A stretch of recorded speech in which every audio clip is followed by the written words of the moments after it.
আমি সাধারণত বাজার করার চেষ্টা করি শুক্রবার বা শনিবার। শুক্র শনিবার ২ দিন বাজার সদাই গুছিয়ে রেখে দিলে দেন অন্য দিন আর কি এইভাবে ঝামেলা হয় না। কিন্তু এবার শুক্রবার শনিবার ২ দিনই গিয়েছিলাম বাইরে।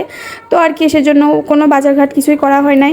তো আজকে আর্যাবুড়িকে নিয়ে গেছিলাম স্কুলে। তো আসার সময় মাছ, মাংস টুকটাক যা লাগে সেগুলো সব কিনে নিয়ে আসছি।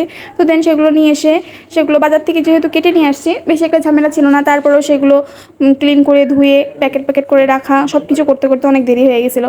তো ভাবলাম আজকে মাছ রান্না করব, বেশি কিছু রান্না করব না। কিন্তু ওরা বলতেছে যে করতে চিকেনটা রান্না করতে, আর্যাবুড়ি বারবার বলতেছিল।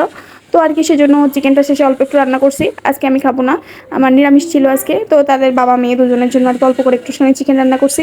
তো আমার হাজব্যান্ডের তো ঝোল না হলে হয় না, সে বারবার এক কথা বলে ঝোল ঝোল, তরকারিতে ঝোল নাই কেন। তো আজকে একটু বেশি করে জল দিয়ে ঝোল রান্না করছিলাম, কেমন হয়েছে নিজেও জানি না, কারণ আমার নিরামিষ ছিল, আমি তো খাই নাই। তো আর কি তাদের জন্য এই যে চিকেন কষা ছিল, একটু কষা না ঠিক চিকেন ঝোল বললেও ভুল হবে না আজকে ছিল। আর আমি একটু ডাল বসিয়ে দিয়েছিলাম ভাতের সাথে, ভাতের মুখে দিয়েছিলাম রাইস করে ডাল সেদ্ধ করতে, মুখের ডাল আর সেই সাথে একটু বেগুনি করছিলাম নিজের জন্য আর কি, একা খাবো তো বেশি কিছু করি নাই।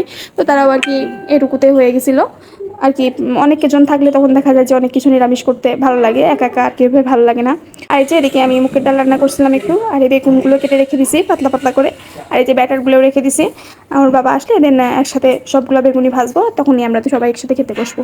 না হলে এখন ভাজলে তখন আবার হয়ে যাবে, নরম হয়ে যাবে। যে যতই বলুক না কেন মচমচে থাকে 1 ঘন্টা 2 ঘন্টা, আমার তো থাকেই না।